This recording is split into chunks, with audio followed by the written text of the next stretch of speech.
being a great cheerleader and leveling up to a higher level is about far more than just tumbling.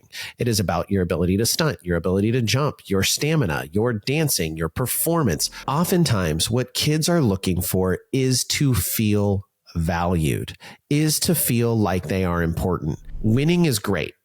Everyone likes to win. But winning does not mean that everyone's going to return.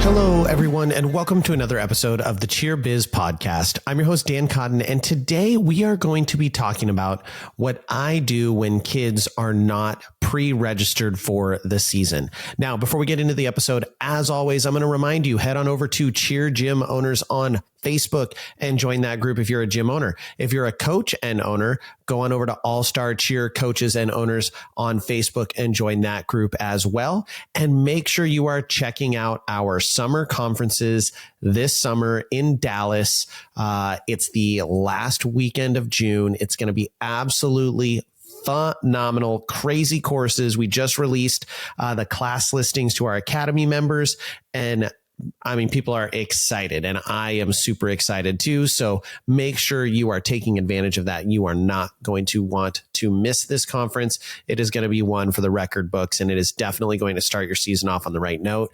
We've got coaches tracks and owners tracks. We've got all that stuff going on. So you're not going to want to miss it. Now, let's dive into the episode because it is that time of year. We are in the middle of ending our season while also starting our next one. It is one of the most odd and confusing and slightly awkward things about cheerleading is that we never stop. It just always continues. And most other sports that are an always continues, you don't re-register for each season, at least in my experience, that hasn't been it. When I used to do gymnastics, I just was on team until I quit team. All-Star works a little bit differently.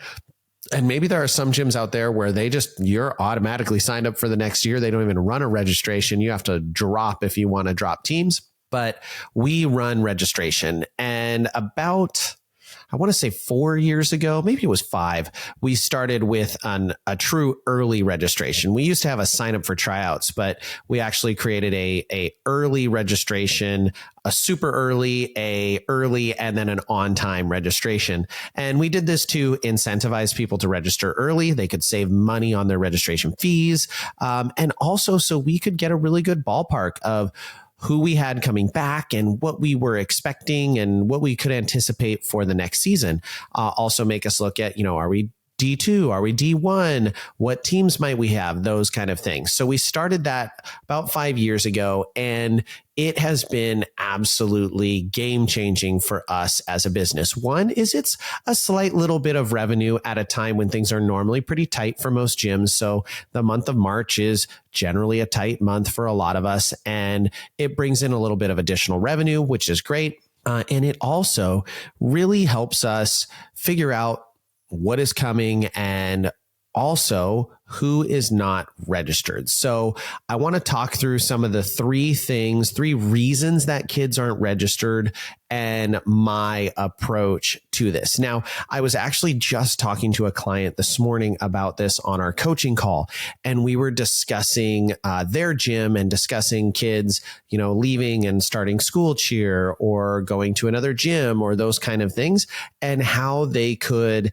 help mitigate some of those factors. Now, you're never going to completely mitigate the fact that kids are going to want to cheer for their schools. In fact, we're a program that we encourage it. If we can make it work, we want to work with schools. We want kids to be able to be involved in other sports. Now, there are some sports where it just doesn't quite work out due to scheduling, but generally speaking, high school cheer, competitive cheer, in my experience in our state, can work at the same time. Now, I know it's a state by state thing. It doesn't always work that way, but in our state, it definitely can.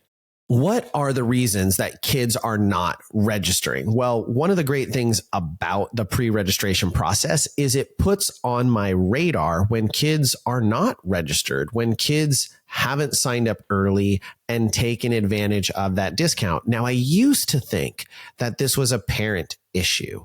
And what I've learned over time is that it's often not a parent issue. Every once in a while, like my world's parents who don't really pay attention to everything. They get on band rarely. They trust their kids to know what's going on most of the time. Those parents oftentimes do miss that registration is open and they should take advantage of it, et cetera, et cetera, et cetera. They do miss that. But the bulk of our parents are not missing that information. And so they're making around 75% of the time a deliberate choice to not register. Now, when I say deliberate choice, I don't mean anything negative. It just is that they have a concern or their athlete has some sort of a concern and they don't want to spend the money on something that their athlete is not going to want to do. I also wanted to talk about this because I saw a bunch of posts on a mom's group talking about what should I do if my kid doesn't want to cheer next year. My kid's telling me they don't want to cheer. There were a lot of parents who said, let them not cheer. Don't ask, support them, leave it as is. Now, that is not what I would recommend for anyone, for parents or coaches to have happen. So this was one of the reasons that I like pre-registration, because I've learned that over time that oftentimes when they have not registered, it means that the athlete at some point in time has expressed to their parents, I don't know if I want to cheer next year. And that makes the parent go, okay, I'm going to wait and we'll talk about this later. We'll have this discussion at some other point in time. Now, why do kids decide or say that they're not going to cheer next year? Well, number one, they will say it in a moment of emotion. They had a bad practice. They fought with one of their teammates. They got called out by their coach on something that they were doing that they felt was unfair. And they get in the car and they go, I hate this. I'm not doing it next year. Now, we as parents oftentimes go, okay, noted. I'm not going to sign you up until we have a deeper conversation. But oftentimes that kid is just blowing off a little bit of steam. The first thing I'm going to do when I have a kid who hasn't registered and I'm nearing the end of our pre-registration time is I'm going to start having those conversations. And it may be as simple as, hey, Susie, you haven't registered for next year. What's up? And that might be as short as this conversation is. They go, oh my gosh, I keep telling my parents to do it. I had a conversation with two of my athletes last night. They're sisters on my team. And I said, they're from out of the country. And I said, hey, are you guys moving home next year? And they said, no. I said, okay, I'm assuming you're cheering next year, but you're not registered. And they're like, we're not. And so they went home, told their parents they registered that night. So those conversations will happen. You'll also have the conversations where you'll say, hey, I saw you weren't registered next year. And they'll do the like, yeah, we will, right? Well, that tells me that there's more to this story. Or they may say, or I'm not registering, or I don't know if I want to cheer next year. And that tells me there's conversations to be had with this athlete to see what's going on. Oftentimes, and this is point number one, oftentimes what kids are looking for is to feel valued, is to feel like they are important. If you are coaching a team that has more than 10 or 11 kids, and even if it does, it's very possible that you have kids on the team that have not heard you speak directly to them in weeks, maybe even months, because they aren't the key player on the team. They aren't your flyer. They aren't your best back spot. They're that kid who they do their tumbling pass. They land it every time, but it's not a super advanced skill. They do it on time. They do it right. They base a prep or they base something in the routine that is generally on time and generally correct. In fact, the easiest people to slip through the cracks are the kids who just do their job, who do it every single day, show up, do their job, do it well, and they're not getting a bunch of corrections. They're not getting a bunch of feedback. And so it can very quickly start to feel like, well, they don't really want me here. I'm not really that important in this program.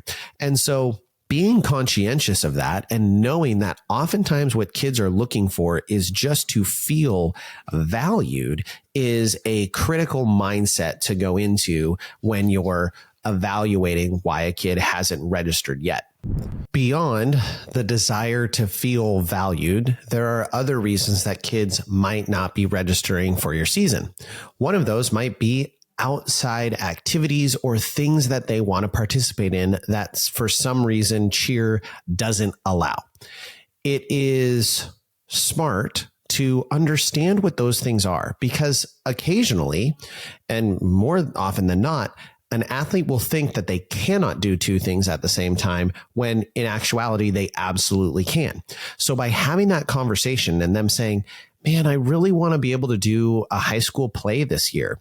Okay, let's figure out how to make that work. Is that possible? Now, depending on the program, depending on the school, it actually might not be possible. Believe it or not, I was a theater geek in high school and I did all of the shows. And when it was show week, I definitely wouldn't have been able to go to a single practice for an all-star team. I could go to my high school practices that were right after school, but then rehearsal would start at 5 and we'd go until 10:30 at night. So that wouldn't have worked. But maybe they just want to play another sport, or maybe they want to be able to have a little bit of more time on their weekends. Maybe it's your Sunday practice, or maybe you have a mandatory Saturday tumbling or something like that that is impacting them. But oftentimes you just need to point out, hey, we only practice 5 hours a week, or for us, 6.5 hours a week. So you're telling me that 6.5 hours is really going to make the difference in spending time with your friends?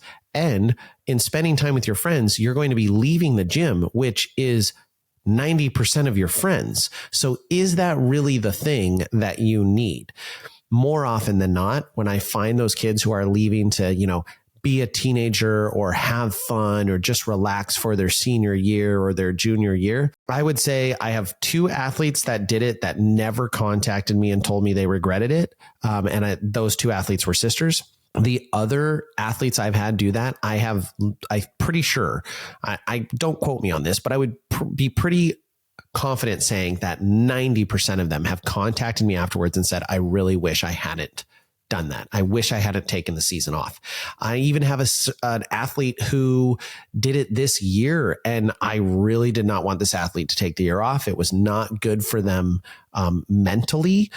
They chose to not cheer this season. And after our last event that we were competing at, and they were there watching because their sister is on one of our teams, they texted me and they were like, okay, I'm in. And I was like, all right, no take backs. Like, you're definitely coming back next year, because they need it. The last kind of thing I want you to keep in mind, or you'll hear from kids, is, and I think I've done a whole episode on this, the dreaded, I'm taking the year off to tumble. Oftentimes what parents and athletes think they're doing is making the right decision. They're making the best decision for that athlete's progression or making the team that they want to make.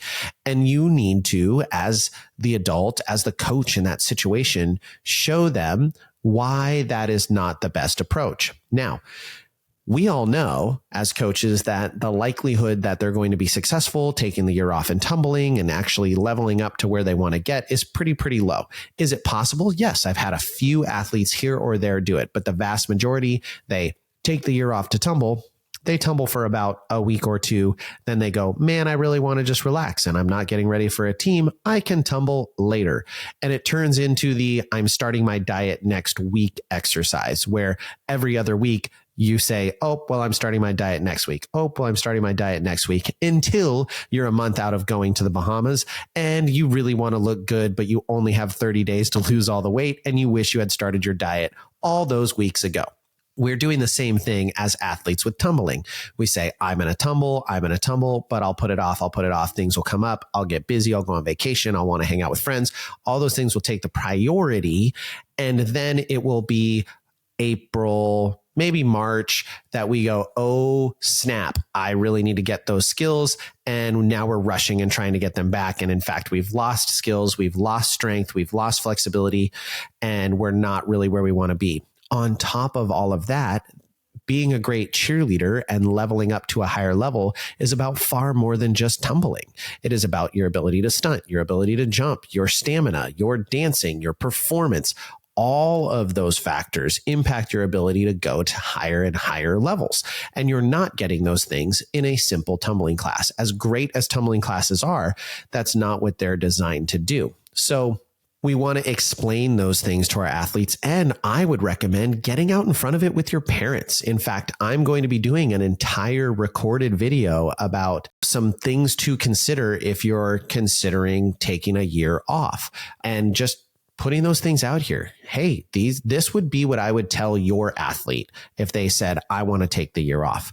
Now, you have to be ready when you have these conversations. I'm going to kind of backtrack here as we wrap it up. You have to be ready to hear some criticism in this situation. You may hear from an athlete, well, I just don't feel like you really need me on the team, or I don't really feel like I'm super important, or man, you yell at me a lot, coach, and it's just not super fun. And you may need to look inside and go, oh, shoot, I have not shown this kid how important they are to me in this team. Or, oh, shoot, I have yelled at them a whole lot and not given them a lot of praise. And I maybe need to put some of that on there. I need to actually let this kiddo know that I do care about them and I do appreciate them and I do want them in our program. You got to take that time and make that investment. I know it's not fun and it is awkward. You're literally walking up to a kid and being like, hey, so are you cheering next year? But it's worth doing. Now, if you're super uncomfortable with that, you can ask their friends and you can get the scuttlebutt. My kids always are asking, Dan, how do you know everything? And some of it is tricks of the trade I learned over the years in police work, but it's also tricks of the trade I've learned in cheer.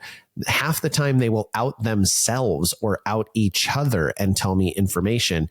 And I can get off of glances and looks and things I can read the subtext of those things. So just something to be conscientious of. Go into those conversations, be willing to hear feedback, be willing to hear that you maybe haven't been perfect, and then find solutions if you want to retain this athlete.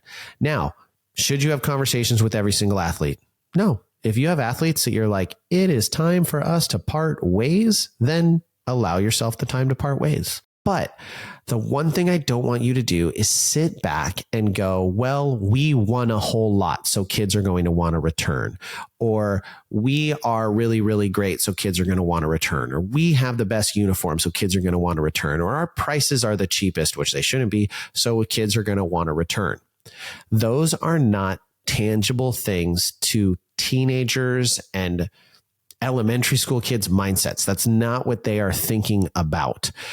Winning is great. Everyone likes to win. But winning does not mean that everyone's going to return. I mentioned I have my team that the athlete watched. They were like, I'm coming back next year. That's my senior four. My senior four has had a great season this year. I talked about them a lot on the podcast. They've had a great season this year. Really, really successful. They've gotten second place one time, and then otherwise they've won out all of their competitions.